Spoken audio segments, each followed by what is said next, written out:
Apadamapahartaram Dataram Sarvasampadam Lokabhiramam Shriramam Bhuyo Bhuyo Namamyaham.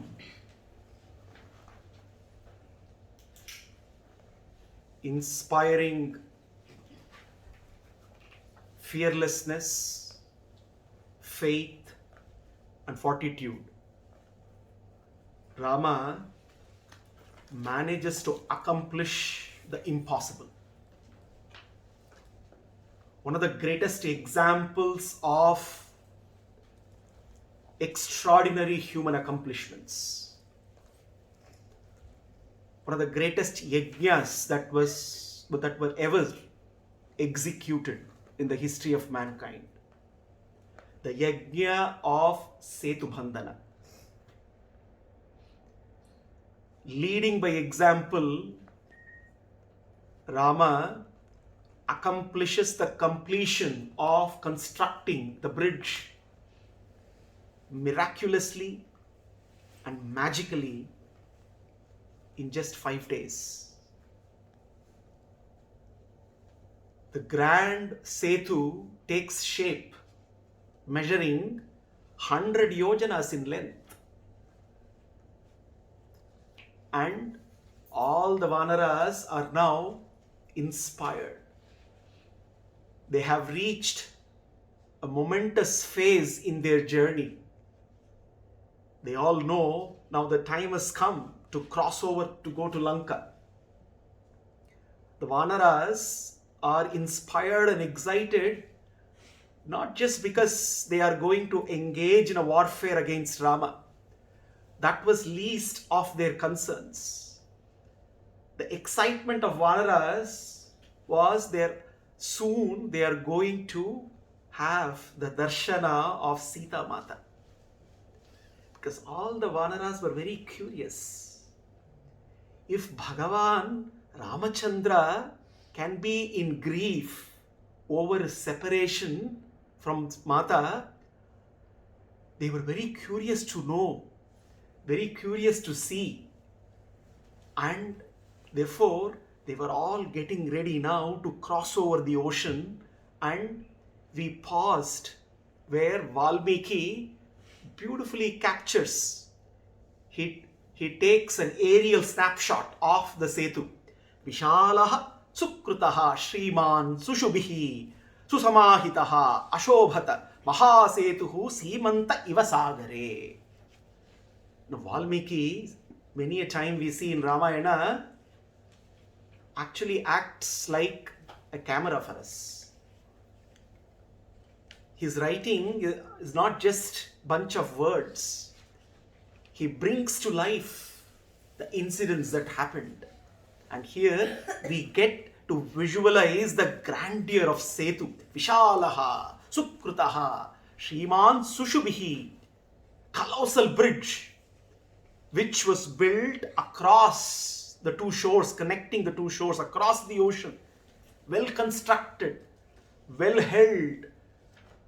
Looked, he says, Simanta Ivasagare, looked very beautiful, like the parting line of a woman's hair. Now, everybody is getting said, Tatah pare samudrasya gadapanir vibhishanaha. Immediately, Valmiki writes, Paresham abhiyanartham atishtam sachivaisaha. Tatah pare samudrasya gadapanir vibhishanaha.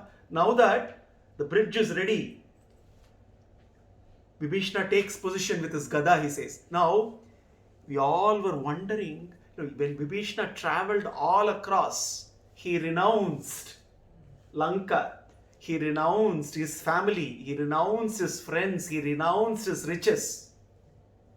Parityakta mayalanka mitrani cha dhanani cha bhavatgatam kime rajyam cha jeevitam cha sukhani cha. Everything he renounced and he surrendered to Rama. One thing he did not renounce. He was holding on to his gada. Even when he came over, Valmiki says, Gada panihi. And that was one of the reasons why Sugriva was in doubt. Why would anybody who comes to surrender carries a weapon? Sugriva did not understand Vibhishana's intentions properly. Now, once again here, Valmiki writes, Tatah pare samudrasya gadapanir vibhishanaha. Vibhishana takes position right up front. Gadapani. No, this is where we understand the essence of Sharanagati, surrender. No, surrender manifests primarily in two ways. One way surrender manifests is helpless dependence on Bhagavan. When we think of Sharanagati, Draupadi's Sharanagati immediately comes to our mind. Manifestation of aligning one's will with Bhagavan's will comes out as helpless dependence. Hey Govinda, you are the only one who can protect me. Now, that is a great example of manifestation of Sharanagati as helpless dependence on Bhagavan. Sharanagati also has to manifest as resourceful readiness to serve him. It is not just about helpless dependence on him, but also to be ready to serve him. Because we saw that Sharanagati is not passive. Surrendering to Bhagavan does not mean being passive. Because what follows Sharanagati is always a question. We all want to surrender, become prapannas. But then, what happens after we surrender to Bhagavan? How do we conduct our life and living? Sharanagati has to be followed with active engagement in service to Bhagavan. So therefore, Sharanagati has to manifest as helpless dependence on him and also as readiness to serve him resourcefully. Now Vibhishana knows this, and one of the reasons why he crossed over the ocean from Ravana's camp to Rama's camp to serve Rama. To serve Rama in his engagement in war against Ravana. And therefore, Vibhishana's Sharanagati not only manifested as his helpless dependence on Rama, and also in his readiness to serve Rama resourcefully. Every Sharanagata becomes a resource to Bhagavan to carry out his Kainkarya, to carry out his work. Bhagavat Kainkarya essentially is to participate in Bhagavan's work. After all, that is the only mission of our existence. The only reason why we live, existence becomes living when we start to participate in his work. Until then, we only exist. We only exist until we start participating in his work, Bhagavan's work. And this is exactly what Vibhishana was preparing himself for. He knows that he has to engage in his work, and Rama Kainkarya is of utmost importance to him, and part of that Kainkarya is to use his valor and his Gada. So therefore, he never renounced his Gada. It would have been foolish on his part. This again also shows Sharanagati is not foolishness. Sharanagatas are possibly the most wise. And therefore, here Valmiki says, Paresham abhiyanartham atishtata sachivai sahai. He knows now it is time now to attack the evil. And he gets ready, and Sugrivastu tatapraha Ramam satyaparakramam Hanumantam Pumaroha Angadam Tata Lakshmanaha Ayam hi vipulo veera sagaro makaralayaha Vaihayaso yuvabeto vanaro dharayishyataha. Sugriva on his part now addresses Rama. Hey Rama, let's get ready. Sugriva now is the chief of the army. This is where now the preparations start. The preparations to engage in warfare. Sugriva looks at Rama and says, Hey Rama, Sugrivastu tatah prahaha Ramam satyaparakrama. Hey Rama, Hanumantam tvamarohaha. Now I request you to mount and be seated on Hanuman's shoulders. Angadam twatha Lakshmanaha. Let Lakshmana be seated on Angada's shoulders. So Rama and Lakshmana to lead, seated on Hanuman and Angada. Ayam hi vipulo veera sagaro makaralayaha. Everyone else will follow suit, and the monkeys, all the vanaras, can hold on and ensure that you are safe and secure seated on Hanuman and Angada. Ankartattasya senasya Shriman Ramaha Salakshanaha Jagamadhanvi Dharmatma Sugrivena Samanvitaha. Immediately, Rama and Lakshmana, wielding their bows, together with Sugriva, led the army marching on to the Setu. We have to visualize that glorious incident where Rama seated on Hanuman, Lakshmana seated on Angada, leading the entire Vanara Sena. It is like a huge ocean of Vanaras marching on to cross another ocean, and Rama and Lakshmana lead along with Sugriva. And all the Vanaras are so very excited. They cannot contain their excitement. So they are not, it seems, walking exactly in straight lines. This is not a typical army that we are used to. A typical army marches, in a very symmetrical fashion, but not the Vanara army, because they are so very excited. It seems some are following in straight lines, some are jumping and all over. Some, it seems, are jumping into the water and getting up in between, and some are trying to fly. And Valmiki says, as the army marched on to Setu, it was creating a kind of a roar. It's like a gushing river making a jubilant roar. And Goshena Mahita Ghosham Sagarasya Samuchitam Bhimam Antara Dadhe Bhima Taranti Harivahini. He says Harivahini, not just an army walking. Vahini can mean army, can also mean a river, a flowing river. The Vanara army, it seems, was like a flowing river gushing with all force, making a roar that silenced even Samudra Raja.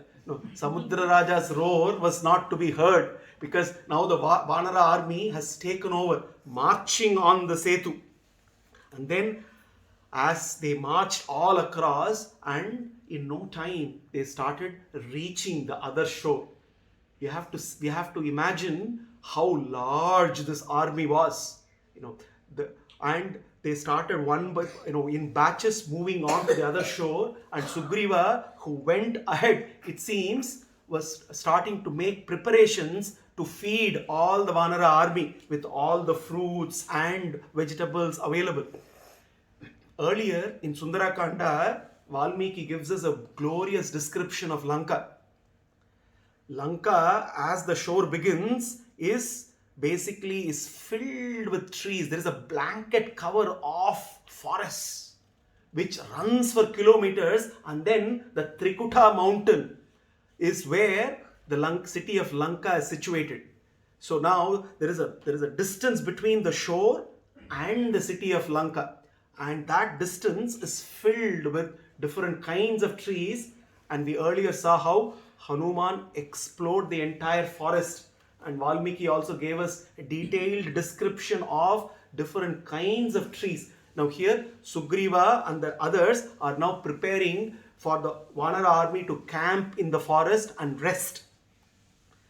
Tat adbhutam raghava karma dushkaram samiksha deva sahasiddha charanaihi upetya ramam sahita maharshibihi samabhyashinchan sushubhai jalait pratak. Now thousands and thousands of Vanara army are marching on the Setu, on the bridge. Some have already reached the other shore and preparations are going on. Others are marching ahead. It seems what was happening on the ocean was being watched with bated breath by all the devas, Gandharvas, Kinnaras, Yakshas, because the moment that they have been waiting for is arriving, because they've all been waiting for the encounter between Rama and Ravana. So therefore, they all are in awe of this accomplishment of Setu Bandhana, and it seems all the devas are consecrating the Setu and the one who built it, Rama, with sacred waters. So sacred waters were being poured by devas from the sky as all the Vanaras are crossing the Setu and reaching the other shore. And all the devas are praising and declaring Jayasva Shatrun Naradeva Medinim Sasagaram Pale Shashpati Samaha Iti Ivaramam Naradev Satkritam Shubhair Vachobihi Vividhair Apujayan. All glorifying He Rama. This is not an ordinary accomplishment. Jaya to you, Vijaya to you. He Pundarikaksha, Jitante Pundarikaksha, Namaste Vishwabhavana. As the Vedas declare, Rama, victory to you. Rama, Jaya to you. Vijayi Bhava, Jayi Bhava. All the Vanaras are now completely reached on the other shore. They are all settling down and they all are enjoying their meal that has been already organized for them. Now Rama looks around. Now they are now finally in Lanka, in the enemy's territory. Interestingly, we will see that enemy is still not woken up. They have all, the ocean of Vanara army have reached enemy's territory. Rama is looking around. But then Rama is also now a little concerned. He is looking around and he addresses Lakshmana. Parigruhyodakam sheetam vanani palavanti cha bhalaugham samvibhacham yeyam vyuhya tishtate Lakshmana. Hey Lakshmana, let all the Vanaras be fed properly. Let them prepare, because he knows this possibly could be a time where possibly a meal which can be had in a very relaxed fashion. Once the war starts, there possibly would not be a time to relax and enjoy a meal. So let everybody be fed very well. And then once everybody is ready, we need to start arranging this army. Now Raghuvira, the one who is known for his valor, he is now taking charge of how to prepare the army for the war that is looming ahead. But at the same time, as the war looms, Rama also has deep concern. After all, he is Karuna Kakustha. And Karunamurti is worried. He is concerned because he can see that, as with any war, there is going to be great loss. There are going to be lives that are going to be lost. There is going to be a lot of damage that's going to be created. So he looks around. He sees ominous signs. Even before the start of the war, Rama could see portents, omens, signs, and he shares the same with Lakshmana. Lokakshayakaram bhimam bhayam pashyamyu pastitam prabarhanam praviranam rishavana rakshasam. Hey Lakshmana, I perceive impending danger in this battle. No, this is where Rama, as Karunamurti, we see, he says, he's not just saying, I am concerned about the loss of lives of Vanaras. He's saying, I am concerned about the loss of lives of Vanaras and Rakshasas. Who can really think of loss of lives on the enemy camp? And he is deeply concerned. Hey Lakshmana, I am deeply concerned. This war is going to be devastating. It's going to be so very destructive that it is going to result in loss of several lives. And he said, and he is looking around. Hey Lakshmana, look what's going on. The winds are blowing with dust all around. The earth is already starting to tremble. And I see the mountain tops quivering. And I see trees are already falling down. I see ominous signs everywhere. This is not going to be an ordinary war, hey Lakshmana. We all need to be prepared for that. And he said, hey Lakshmana, Megaha Kavyada Samkashaha Parushaha Parushasvanaha Kuraha Kuram Pavarshanti Mishram Shonita Bindubihi. He says, Kavyada Samkashaha, resembling wild beast. Look at the clouds, hey Lakshmana. Every cloud is resembling a wild beast. These are all ominous signs he sees. Parushaha, Parushasvanaha, emitting terrific, even an ordinary cloud is emitting terrific noises. And look at what's happening. It's not ordinary rains. Rains are falling, it seems, and I can see drops of blood already falling. The rain drops are mixed with drops of blood as they fall. This is an indication of a Lakshmana that what is going to happen is going to be terrible indeed. Now, before everybody starts visualizing the terrible battle that's going to happen, later at the end of the battle, we'll also see how the Karunamurti also salvages the loss. But that we will take up after several sessions. But for now, let's continue with Rama's concern for the horror that's going to be unleashed in Lanka. Rakta Chandana Samkasha Sandhya Paramadaruna. Rama is looking at Lakshmana and says, hey Lakshmana, Rakta Chandana Sankasha Sandhya Paramadaruna. The evening twilight, which normally is so very beautiful, today there is no beauty there. It's red sandalwood in color, very dreadful, which is not a right sign. Hey Lakshmana, Jvalataha Prapatatyetha Adityat Agnimandalam. I can see balls of fire falling from the sun all over.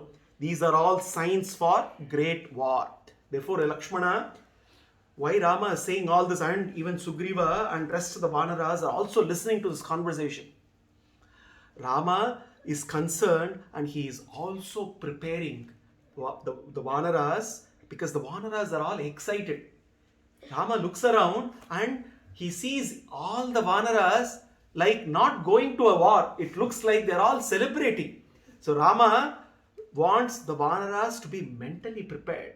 It is important to know, to realize that they are soon stepping onto the battlefield, and the battlefield one should be prepared to see blood, flesh, dead bodies, all kinds of destruction. So therefore Rama is preparing everybody to face the unwanted, to face something which nobody would want to face. And he says, hey Lakshmana, listen, I can listen to wild animals roaring everywhere. I can listen to jackals howling everywhere. I see crows, eagles, vultures flying low in the sky. Signs of they're ready for the feast that is going to be prepared for vultures and eagles anytime soon. So therefore, all of us need to be mentally ready. This is what happened to Arjuna. He was not mentally ready when he jubilantly marched into Kurukshetra. He was not ready that any war is going to be so very bloody. Whether one likes it or not, there is going to be loss of lives. Arjuna was not prepared. And the moment he started to think about it, it was very late. He already was in the center of the battlefield, and that was something which completely arrested Arjuna, and he became so still and he did not have answers to how to march forward. Rama is already preparing each and every Vanara to be ready for the inevitable, to be ready for what is going to soon happen. And he is loudly saying, Shailaihi Shulaischa Khadgaischa Vimukhai Kapirakshasaihi Bhavishyatyatvruta Bhumir Mamsa Shoni Takardama. All the Vanaras, everybody is carrying their weapons, swords, bow, arrows, gada, all kinds of weapons. He says, sooner or later, all these things will not only be with the Vanaras, they will also going to be on the field, and they're going to be scattered everywhere along with dead bodies, and the ground is going to be filled with flesh and blood everywhere. We need to be ready for this inevitable as we engage in this war. I am very, very concerned, he says. And then everybody who is listening, including Lakshmana, Sugriva, all the Vanaras, are slowly and steadily coming to reality. They are all now starting to prepare for the war that is going to start anytime soon. Then having said that, everybody now are ready to march. Rama says it's time now to march slowly and steadily, navigate through the forest and get closer to the gates of Lankapuri. And they start to march. And all the Vanaras now the behavior of the Vanaras is so very different. All of a sudden, the Vanaras who were all over the Setu are suddenly marching together as a well-orchestrated army, all prepared for the war ahead. And they are all making the sounds of war. They start surging forth towards Lanka and through the forest. Immediately, Valmiki writes, Valmiki never leaves to capture the nuances of every incident. Valmiki immediately writes, Raghavasya priyartham tu sutaram viryashalinam harinam karma cheshtabis tutoshas raghunandana. Tutosha raghuna. Rama, it seems, was pleased. Valmiki sees that Rama is pleased because now everybody is got prepared for the war and they're all marching together, and everybody is now mentally visualizing what is going to come ahead, and they're all going. And Valmiki says Rama is now pleased. He is pleased that this entire army is in unison, everybody having one goal. He is so very. It is so very important that everybody visualizes the same goal. Imagine when not one, not two, not three, not thousand, not a lakh, not a crore, when crores of people come together with one single undivided attention on the goal, what can happen? This is exactly what Rama managed to do. Everybody visualizing the outcome of Ravana's end and Sita's rescue, marching towards Lanka. And then Prachashalacha Vegena Trasta Chaiva Vasundhara Pidyamana Baloghena Tena Sagara Varchasa. All of a sudden, Prachachala, it seems the earth was trembling now as the army was marching. Until then, all the Rakshasas were happily in their own cocoon. They did not realize what was going on. All of a sudden, this rapid movement of this massive army, through the forest, now with the earth starts to tremble. And they could hear now the sounds of the marching army. Slowly the sound is wafting through the forest, reaching the houses of Lanka. Tataha Shushrupura Krishtam Lankaya Kananaukasa Beri Bridhangasam Gushtam Tumulas Romaharshanam.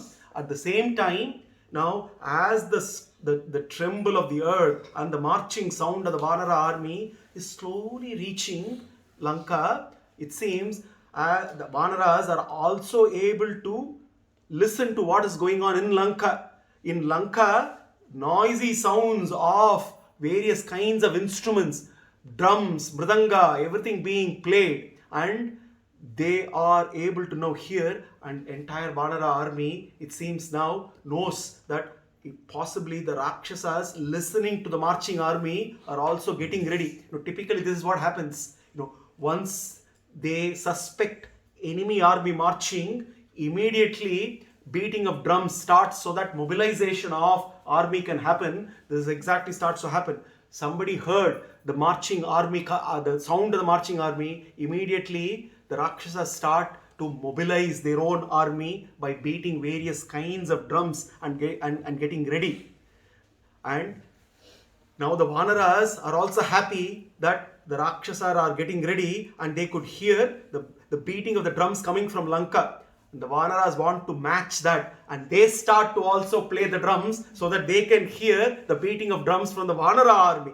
And then Rakshasastam Plavanganam Shushurvastepi Gajjitam Vaddataviva Driptanam Meghanam Bhareswanam. Now, the Gajjana of the Vanaras and the beating of the drums. If you can beat 100 drums, we will beat 1,000 drums. If you can make a roar, we will make a roar that will drown your roar. The Vanaras started roaring. The Garjana, it seems, started to silence, overpower the roaring of the Rakshasas. And now the Rakshasas now start to realize that the army that is marching through the forest towards Lanka is no ordinary army at all.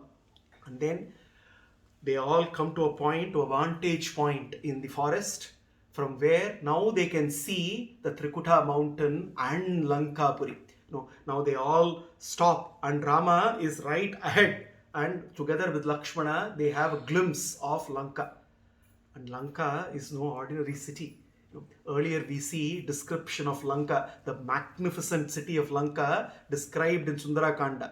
Now Rama, for the first time, Rama, who hails from Ayodhya, the very capital of Jambudvipa, is also mesmerized looking at Lanka. After all, Lanka was also built by none other than Vishwakarma.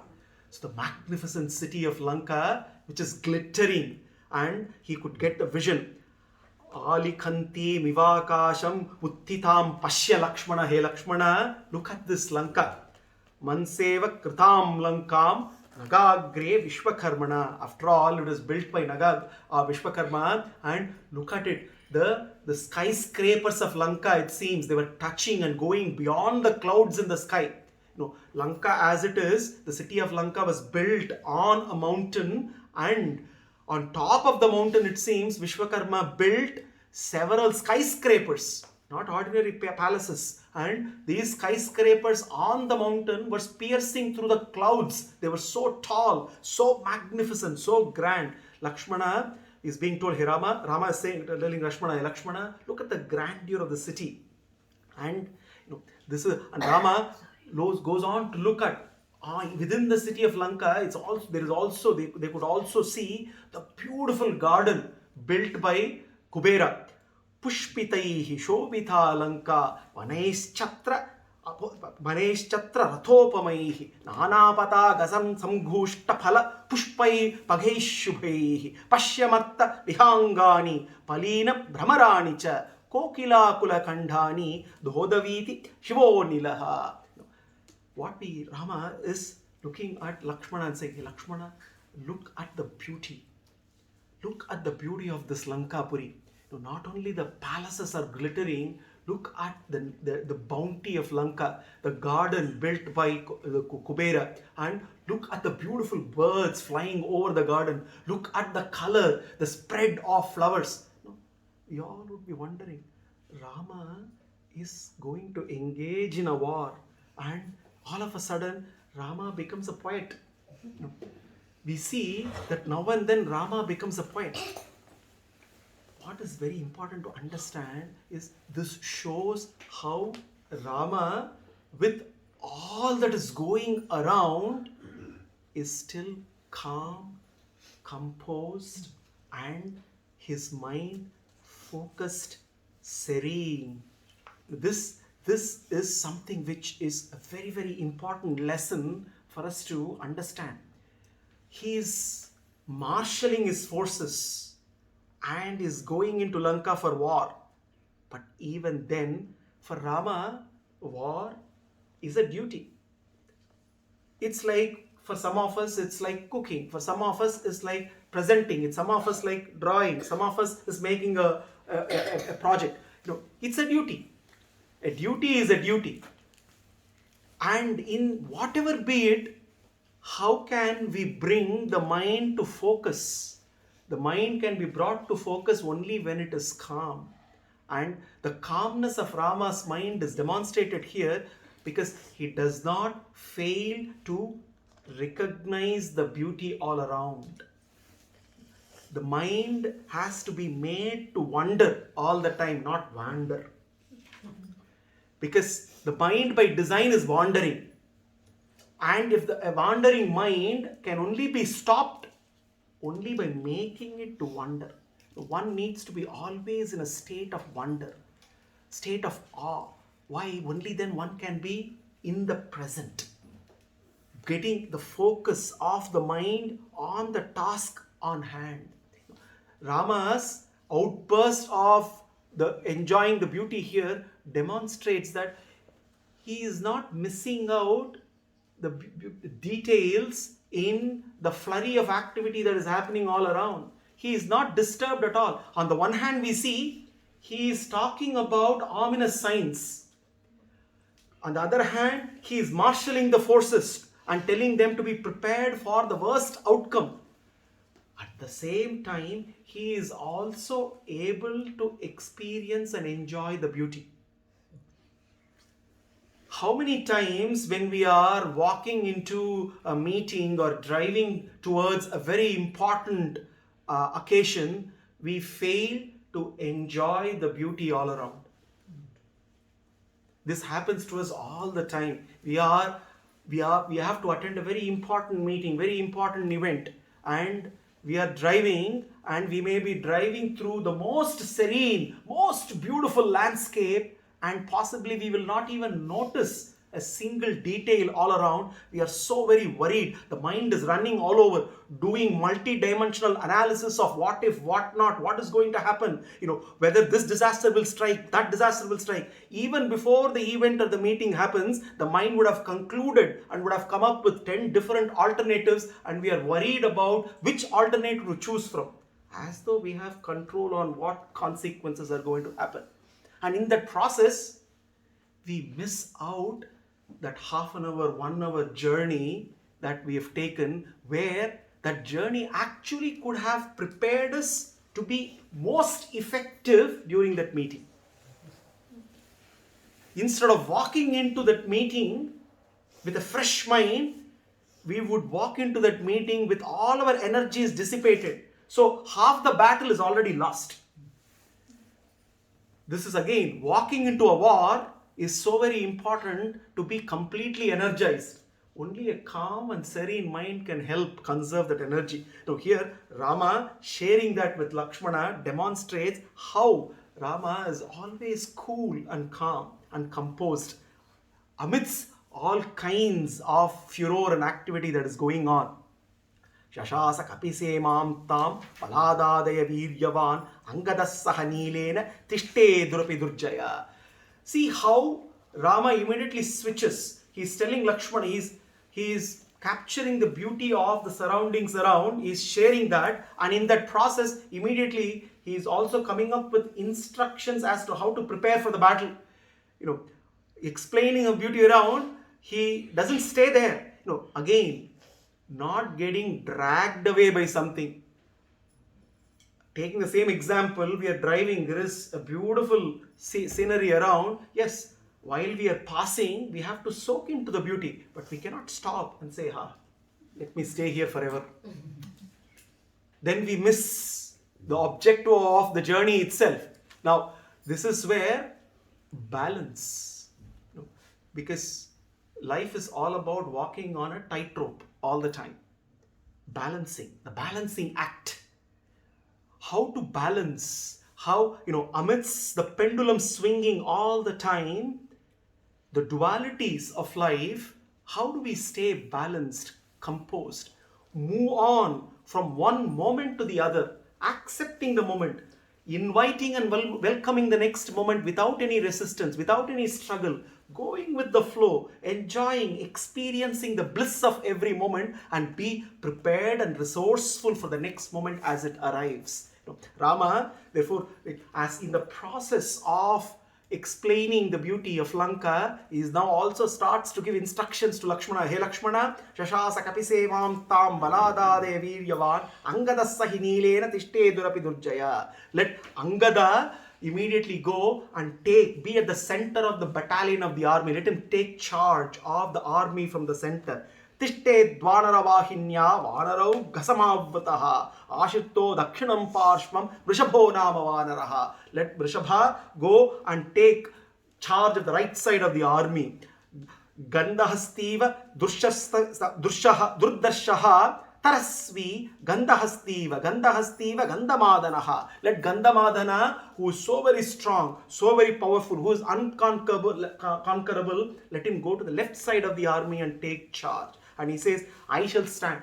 This again is the hallmark of a leader. He says, leader has to always stand up front, even in a war. Leader cannot say, please protect me, let 100 people come in front of me, I will fight from behind. He says, I will stand right up front together with Lakshmana, and I will lead the entire army as we march. And then Sugriva will take the rear guard and he will protect it from the back. So essentially now the army formation is happening, dividing the Vanaras into multiple battalions and giving charge to various leaders of Vanaras to take positions so that they can command the respective segments of the army.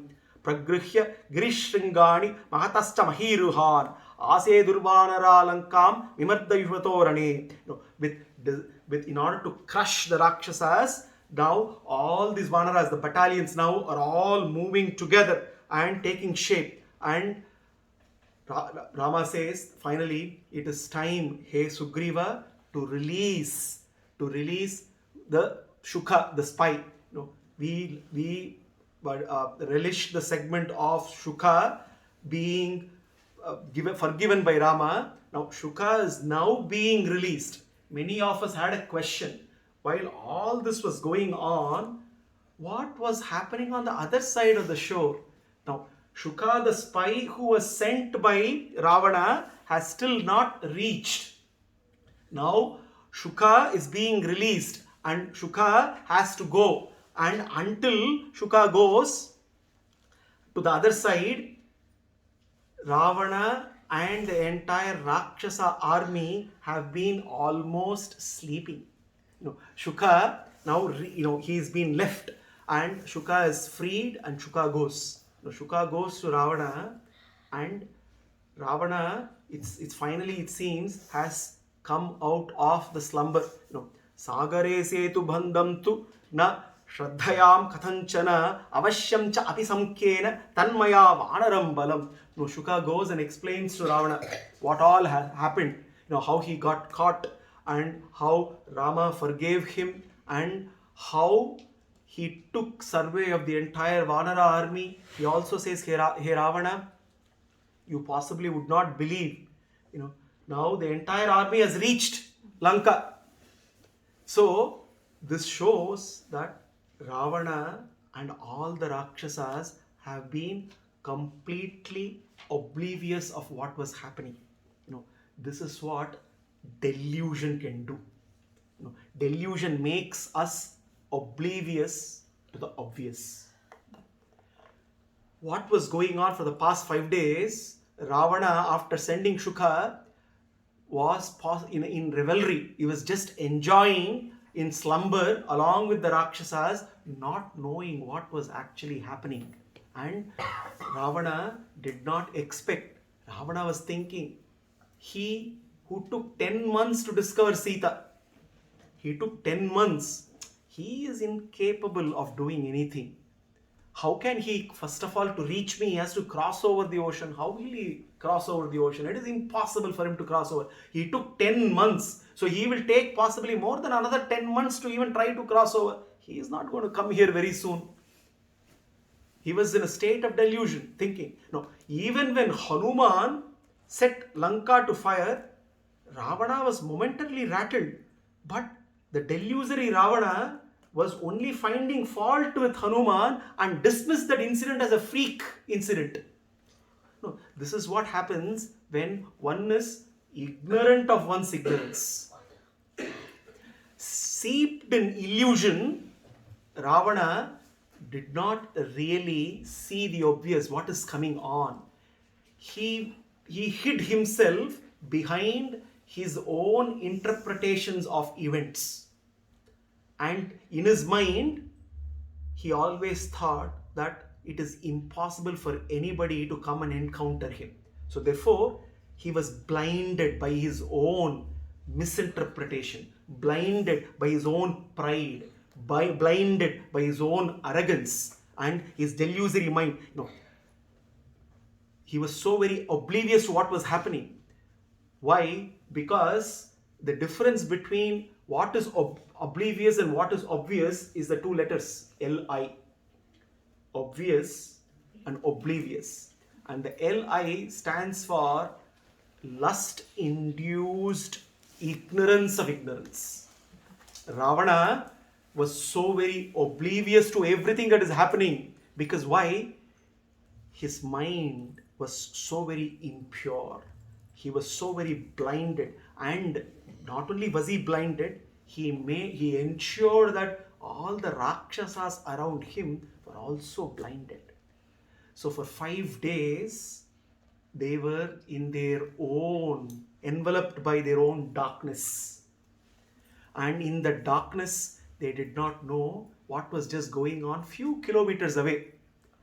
Just few kilometers away across the ocean, as the Setu was being built, he was waiting for Shuka to come, and he did not deem it necessary for himself to take little effort to see what was actually going on. And in that process, he realized all of a sudden through Shuka that not only Rama has built a bridge, the entire Vanara army has crossed over and they are now knocking on the doors of Lanka.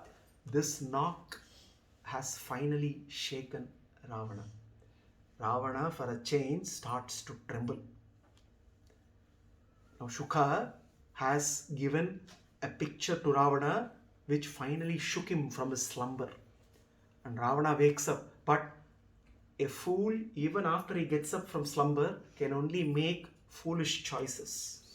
And the choice that Ravana is going to make is also going to be foolish. What will Ravana do and what will ensue, we will see in the next session. Until then, let us visualize the glorious march of the Vanaras across Setu, reaching Lanka. Rama sitting on the shoulders of Hanumanta. Lakshmana seated on the shoulders of Angada. Rama, Lakshmana, Hanuman, Angada leading the Vanara army and marching towards Lanka. What a glorious sight to behold. Let us stay hooked on to that glorious vision and keep contemplating on the victorious march of Rama. Jitante Pundarikaksha Namaste Vishwabhavana. Jai Shri Ram.